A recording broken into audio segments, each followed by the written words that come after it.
की वजह से खतरे में हिंदू। पाकिस्तान में सीमा हैदर का बदला। पाकिस्तान में हिंदू बहनों का अपहरण,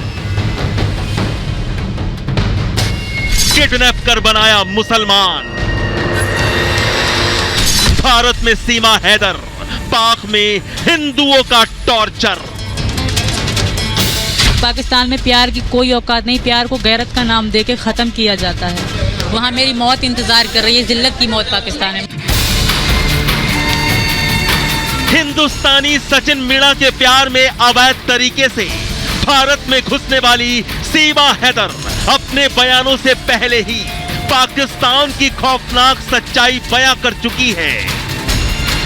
पाकिस्तानी जासूस होने का आरोप झेल रही सीमा हैदर पाकिस्तानी कट्टरपंथियों, वहां के कठमुल्लों की हकीकत अपनी जुबानी बयां कर चुकी है।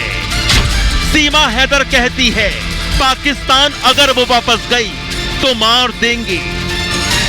पाकिस्तान में प्यार की कोई औकात नहीं कट्टरपंथियों के आगे। इसलिए सीमा हैदर ने भारत के राष्ट्रपति से गुहार लगाई है, मुझे हिंदुस्तानी बना दिया जाए, भारत की नागरिकता दी जाए।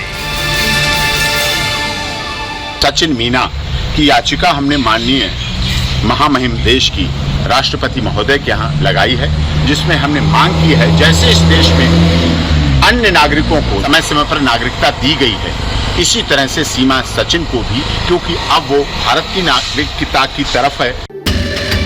वहीं सीमा हैदर के बयानों पर पाकिस्तान के कट्टरपंथियों का असली चेहरा सामने आ भी रहा है, क्योंकि सीमा हैदर मामले पर पाकिस्तान में कट्टरपंथी बौखला गए हैं। प्यार में सरहद पार करने का दावा करने वाली सीमा हैदर का बदला पाकिस्तान में हिंदुओं पर अत्याचार कर लिया जा रहा है। सीमा हैदर को लेकर पाकिस्तान में हिंदुओं की मुश्किलें और बढ़ गई हैं। कट्टरपंथियों के निशाने पर हिंदू ही हिंदू हैं। सीमा हैदर का बदला कभी पाकिस्तान में 150 साल पुराना हिंदू मंदिर गिराकर लिया जा रहा है, तो कभी सीमा हैदर पर बौखलाया पाकिस्तान हिंदू मंदिर पर रॉकेट लॉन्चर से हमला कर ले रहा है। इतना ही नहीं, हिंदुओं को कट्टरपंथी बंधक भी बना रहे हैं। लेकिन इस बार पाकिस्तान में सीमा हैदर को लेकर कट्टरपंथियों की जो खिसियाहट सामने आई है, उससे पाकिस्तान में हिंदू बेटियां संकट में आ गई हैं। दरअसल पाकिस्तान में एक ही परिवार की 3 सगी हिंदू बहनों का पहले अपहरण किया गया, फिर जबरन इस्लाम कबूल करवाया गया, यानी तीनों सगी हिंदू बहनों को मुसलमान बना दिया गया, और फिर मुस्लिम युवकों से तीनों हिंदू बहनों की जबरदस्ती शादी भी करवा दी गई। पाकिस्तान में अल्पसंख्यकों के लिए काम करने वाली एक शीर्ष संस्था ने इस बात की जानकारी दी।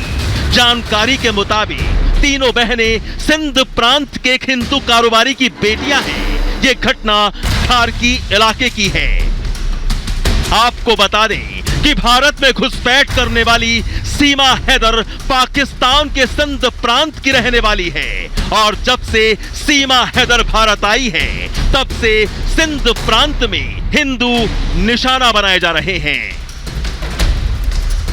यानी सीमा हैदर की वजह से पाकिस्तान में हिंदू खतरे में आ गए हैं। सीमा हैदर का बदला लिया जा रहा है, लेकिन इतना सब कुछ होने के बावजूद पाकिस्तान की शहबाज शरीफ सरकार ने चुप्पी साध रखी है, आंखें मूंद रखी हैं। कंगाल पाकिस्तान में कानून और व्यवस्था दोनों ध्वस्त हैं। पाकिस्तान में हिंदुओं के साथ ज्यादती और जबरन धर्म परिवर्तन के मामलों पर शहबाज सरकार लगाम लगाने में नाकाम साबित हो रही है, जिससे साफ है कि शहबाज सरकार कट्टरपंथियों के सामने घुटनों के बल बैठी है, और हिंदू परिवार कट्टरपंथियों के अत्याचार सहने को मजबूर हैं। Bureau report, Republic Bharat.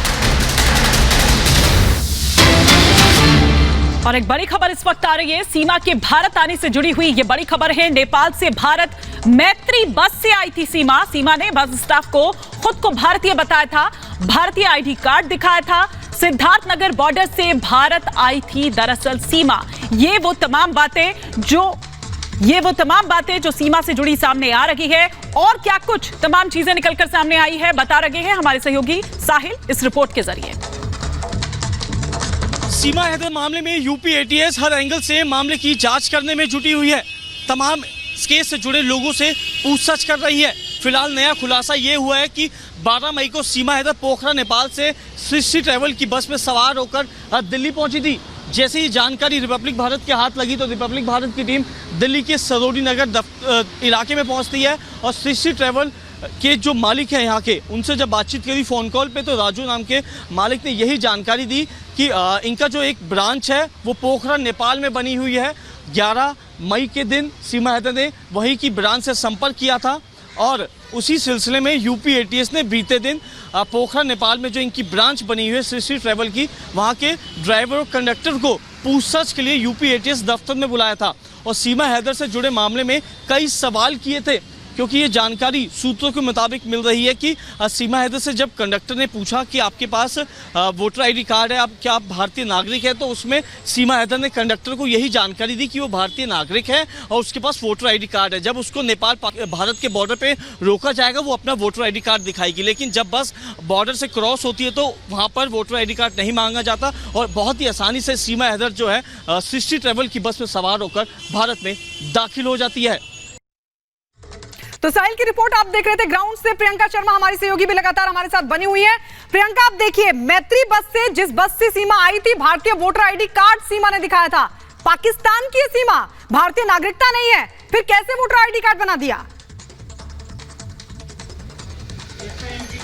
देखिए गायत्री, ये समझना होगा, अगर हम इतिहास के पन्नों को पलटे तो कई बार ऐसे मामले सामने आए हैं जब कोई जासूस होता है या कोई एजेंट होता है तो कई बार वो या तो टायर में पंक्चर लगा रहा होता है या परचून की दुकान में काम कर रहा होता है। बहुत ही सामान्य तरीके से वो जिंदगी को जीता है ताकि किसी को भी शक ना हो। और सीमा हैदर के मामले में भी कुछ ऐसा ही देखा जा रहा है, जो कि अपने बच्चों को लाई है। बच्चों की आड़ में लगातार वो सिंपैथी लेने की कोशिश कर रही है और बार बार ये कह रही है कि सचिन के लिए वो आई है, लेकिन बहुत ज्यादा वक्त तक, लंबे वक्त तक सीमा का जो ये मुखौटा जो वो पहन के आई है ये रहने वाला नहीं है। जांच एजेंसियां जुटी हुई हैं, लाई डिटेक्टर टेस्ट की बात हो रही है, ब्रेन मैपिंग भी किया जाएगा। लेकिन देखिए, जो कुछ जासूस होते हैं जिनको बहुत ज्यादा तैयारी के साथ भेजा जाता है, वो इन सब चुनौतियों के लिए तैयार रहते हैं। अब ये देखना होगा कि इस पूरे मामले से कैसे बड़ा खुलासा होता है और क्या कुछ चीजें सामने आती है, क्योंकि जो कड़ियां लगातार जुड़ रही हैं वो सीमा की बातों से एकदम जुदा है। सीमा मीठी मीठी बातें कर रही है और अब गाँव के लोग भी, अगर हम देखें तो रेशियो बहुत